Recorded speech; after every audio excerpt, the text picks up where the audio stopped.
Hey, Mark and Joey back here on a Sunday morning, a beautiful day here in Ontario, Canada, which is where we live. If you haven't seen the show before, and happy Father's Day to everybody. And of course, Yeah, happy Father's Day. Yeah. One of the great things about Father's Day, let's talk sports because we get away with it. Why not? Yeah. So we're gonna start with the NBA. Surprise, surprise. The great thing about the NBA, man, they keep you on your toes, and there's so much movement. And like other sports, free agent movement is huge to NBA teams because one guy can change the whole outlook of a team, right? So we were shocked. 11 hours ago, Westgate released the odds. We saw them this morning when we woke up. A couple things in there, particularly our Raptors. We're seeing some odds that are worrying us. Yeah. So I mean, why they worry us is they're 10-1, and when you're the defending champions, I don't think that is usually very good. I think that means they predict our best players leaving. Well, what's more important is the team they think he's going to is actually now third odds. Yeah, so you got the Clippers at 7, which is very worrisome because they should not be 7. If you think of that Western Conference, now you got Portland, OKC, that without Kawhi Leonard, the Clippers aren't getting any better because even if they got Klay Thompson, which was another rumor, and the Lakers, he's not playing. So, and they already predicted the Lakers early to be 9-2 odds, so they knew Anthony Davis coming. Anthony Davis comes, it's 3-1. And you gotta think that LA's probably gonna get another superstar. Probably they're gonna try maybe a Jimmy Butler or something along those lines. So the Clippers being at 7-1 worries me. That tells me that they believe that Kawhi is going, or at least they're protecting the fact that Kawhi is going for anyone who wants to bet on the championship for next year. And then putting us at 10-1 behind Milwaukee is curious too because we beat them in 6. Honestly, they had the best record in the NBA. We had 2 less wins, and our best player didn't play a bunch of games. So we knew that kind of all along Toronto was the better team in that series. I don't think the Greek Freaks are going to get that much better. I think, if anything, the Toronto Raptors should be better with a second year together if you thought Kawhi was staying. So, well, not only that, Gasol came in mid-season, or even after mid-season. So that whole chemistry, if he stays, should be fantastic. Well, and when we played Milwaukee in the regular season, we didn't have Gasol. So, yeah. If anything, the Raptors should be lower than Milwaukee. You should have more faith in the Raptors with Gasol being there a full year next year, and then obviously Kawhi another year there. I don't understand unless they think Kawhi's leaving. If they think Kawhi's leaving, it makes sense to make Milwaukee what they are. Makes sense to make the Clippers what they are. And unfortunately, that puts us at 10-1 and less likely to win the championship here. But it's very alarming, obviously. I always feel like Vegas knows what they're doing. Yeah, they already had the Lakers as favorites. Now, that was more assuming that they were going to get somebody. That wasn't that much news to anybody. You knew Anthony Davis was eventually going to get traded because he said he would not play for anybody. It'd be a 1-year deal. Blah, blah. Well, you knew Leonard was, or LeBron was going to draw some great player to him. He's done it everywhere he's gone, so that wouldn't be news, and Vegas knew that. But it certainly is news to us on the Clippers side. I guess we're all waiting for the news. I shouldn't say it's news to us.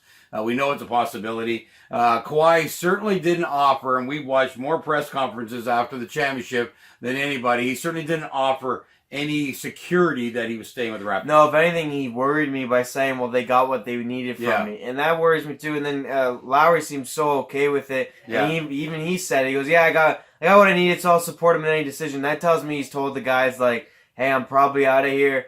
Let's get this done. And we chatted about this, and it was something I brought up during the playoff run. We all thought if we win, he's staying. I said the opposite. I said if they lose, he's staying because he didn't accomplish what he came for. He didn't accomplish what everybody was looking for. Now he has. Like you say, he can skip town now and no one's going to be upset because, they'll be upset, but not the same. We won. That's why he came. That's why we moved Derozen because we hadn't won with Derozen, and that happened. So now he can leave.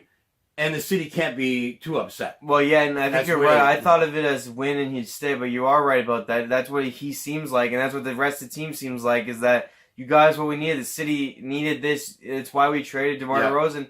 And, you're right. Now I think he feels freedom to leave because he goes, what more can I do for you guys? Obviously, you can go back-to-back or win another, but he now gets basically a win-win for himself. Hey, I came to this city that I, didn't know if I was staying or going, and I got him a championship, so now it gave me complete freedom that the city's going to be okay with me. The trade worked out for both sides. Everyone's happy. I'm leaving. Well, and our president's leaving too. Both guys with that same mentality of I came in, did what I was supposed to do, what I promised the city I'd do. Obviously when he started, he said, I'm going to get you a championship.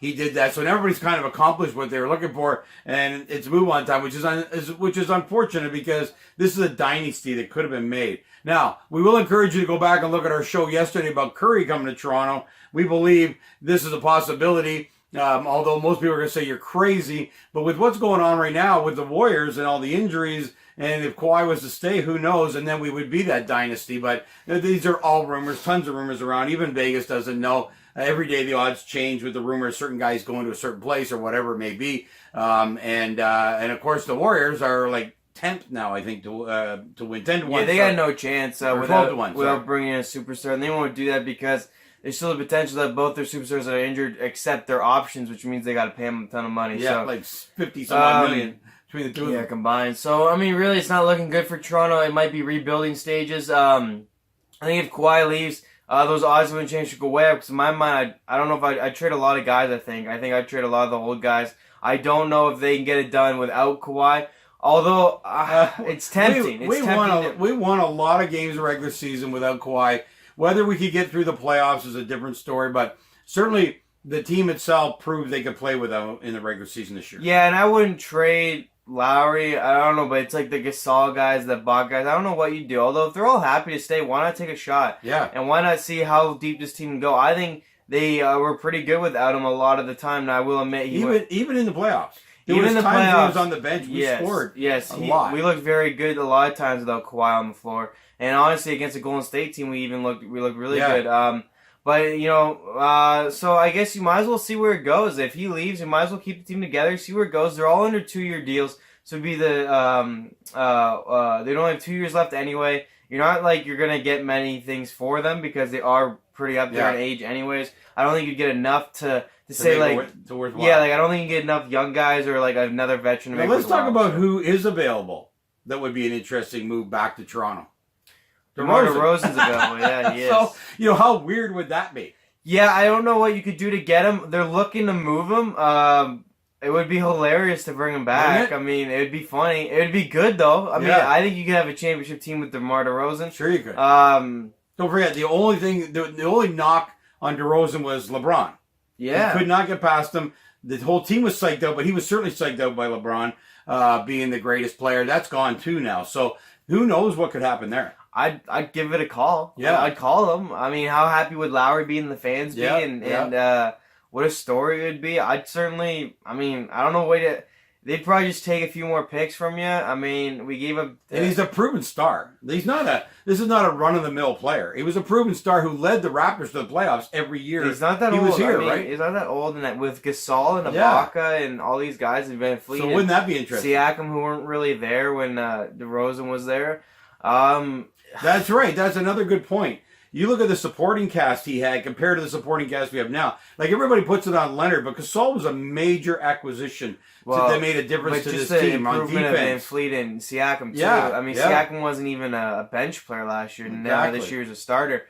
I mean... So who knows? It'd be an interesting deal. It wouldn't surprise me. I mean, why not? I mean, call up San Antonio. They're shopping him, so it's a guarantee they want him out. Yeah. They don't want to re-sign him. They're rebuilding. They used him for a year to get to the playoffs and whatever, but I mean, I'd give San Antonio a call, and be like, what? Yeah. Like, hey, like, what really would it take? You want to get rid of him? We'll happily have him back. Yeah. I think he'd be comfortable coming back, especially if Masai Ujiri was gone anyway. I think it could be the perfect situation. Actually, if he leaves, that gives DeRozan nobody to have anger about and say, I'm coming back now because the guy who traded me is gone, and I love the city, blah, blah, blah. So interesting. So we want to keep talking NBA every day, which we're going to do. Some interesting trades, some interesting views by Vegas, which obviously have the inside track on lots of stuff. We'll be back tomorrow with more of this, but some interesting news every day on the NBA as we move towards the draft on Thursday.